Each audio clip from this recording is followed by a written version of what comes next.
Hello everyone, welcome back to SkillWeb. In this video, I'm gonna show you how to upload your logo on Canva. So let's get started.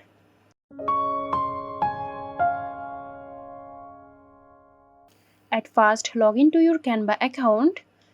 Click on Create a Design on the Canva homepage. Search by typing logo on the search bar. Now in the left sidebar, click on the Uploads tab. Select your logo file from your computer and click Open or Upload.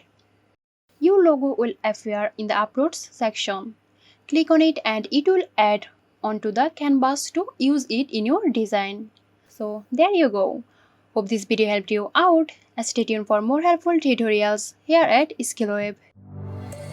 This video is sponsored by Zerosoft. Zerosoft offers graphic design, UI UX design, digital marketing and web development. Elevate your brand with Zerosoft today. For more details, check the description box.